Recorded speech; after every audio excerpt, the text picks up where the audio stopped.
Pour terminer cette partie du cours sur comment écrire les différentes parties d'un article, on va voir comment écrire le titre et l'abstract de l'article. Donc même si je vous ai dit dans une vidéo précédente qu'on allait voir les parties dans l'ordre de présentation dans un article, on va quand même regarder tout à la fin le titre et l'abstract parce que on les écrit généralement après avoir écrit le reste de l'article. Même si quand on lit un article, c'est les premières choses que l'on va voir et donc c'est les parties peut-être les plus importantes de l'article. On va commencer avec le titre. Donc il y a différents styles que l'on peut utiliser quand on va écrire le titre de l'article. Et bien évidemment, là aussi, le style que l'on va choisir va surtout dépendre de la revue. Donc là aussi, à regarder dans les instructions pour auteurs. De manière générale, on trouve presque toujours un titre descriptif. Donc un exemple de titre descriptif, c'est le nombre de têtes chez les adultes, une étude transversale. Donc c'est quelque chose d'un petit peu factuel qui juste explique le sujet de l'article et le type d'étude, le type de design qui a été utilisé pour étudier ce sujet.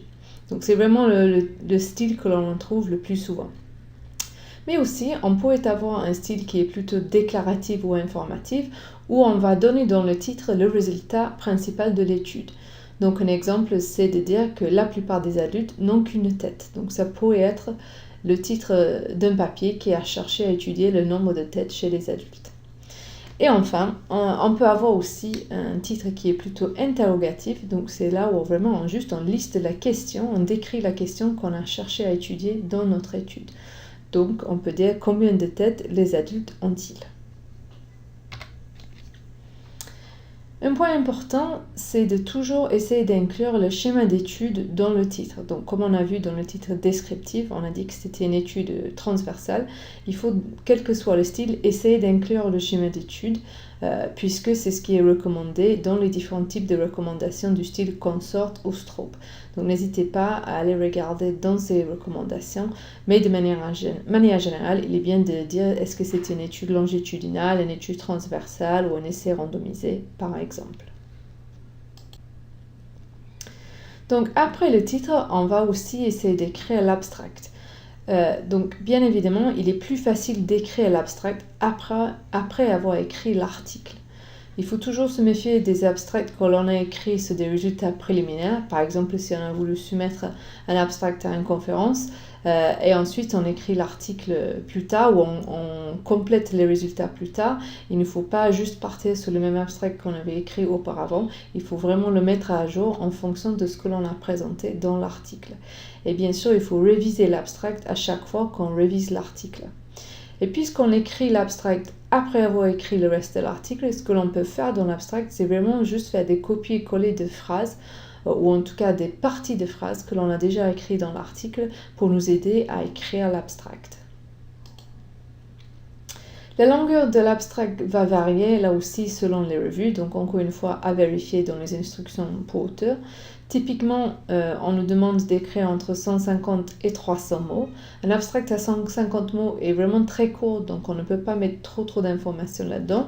À 300 mots, c'est pas mal, on a la place pour vraiment écrire ce que l'on a fait et les résultats que l'on a obtenus. De plus en plus, on nous demande de faire un abstract structuré, mais des fois ça peut être en format libre, et là aussi ça dépend des différentes revues. De manière générale, il y a plusieurs principes à respecter quand on écrit l'abstract.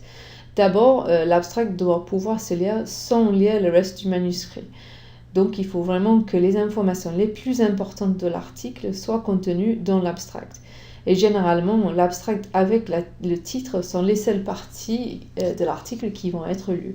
Parce que la plupart du temps, les gens vont regarder dans PubMed, par exemple, ils vont chercher des articles dans PubMed, et ça va les suffire de lire le titre et l'abstract. Ils ne vont pas forcément aller lire tout l'article, sauf s'ils sont vraiment intéressés dans votre sujet.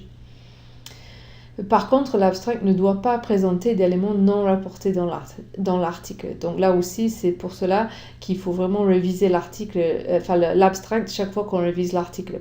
Parce que peut-être, au fur et à mesure, on va décider de ne plus présenter une partie des résultats, peut-être parce qu'on a changé de revue cible et on n'a plus la place.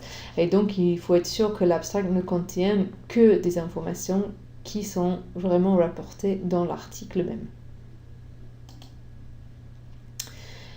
Et enfin, à ne pas oublier quand on écrit l'abstract, que l'abstract avec le titre est utilisé pour l'indexation dans PubMed. Donc quand on fait une recherche dans PubMed en utilisant un certain nombre de mots-clés, PubMed va aller chercher dans l'abstract et dans le titre pour savoir si notre article contient ces mots-clés. Donc il faut être vraiment sûr dans l'abstract de mettre les termes clés que l'on veut ressortir de notre article pour que quelqu'un qui s'intéresse au même sujet que nous puisse retrouver notre article quand il fait une recherche biblio dans PubMed.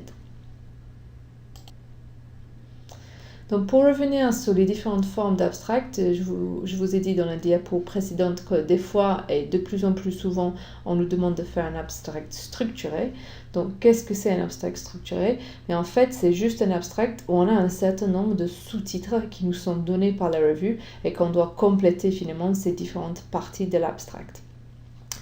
Donc ici sur cette diapo, on peut voir quelques exemples de sous-titres.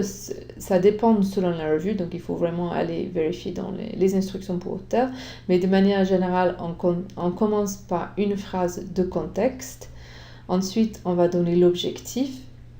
Ensuite, on va décrire très brièvement les méthodes. Donc des fois, il peut y avoir encore des sous-parties sur le design de l'étude, les participants, les outils qui ont été utilisés pour mesurer les critères de jugement et éventuellement quelques notions sur les méthodes d'analyse, mais dans un abstract, bien évidemment, on ne peut pas trop rentrer dans tous les détails.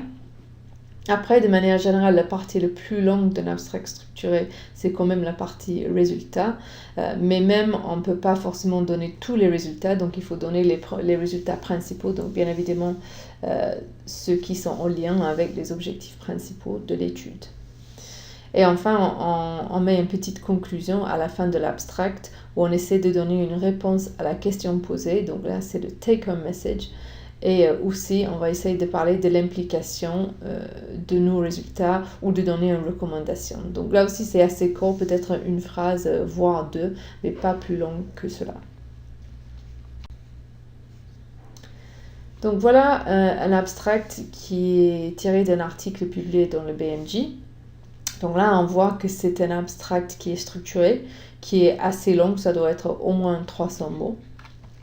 Et donc, la première chose qu'on voit, c'est que ça commence par un objectif. Donc, en fait, dans cette revue-là, il n'y a pas une partie contexte. On commence directement par l'objectif. Et on voit que, comme toujours, quand on formule un objectif, il faut commencer par un verbe à l'infinitif.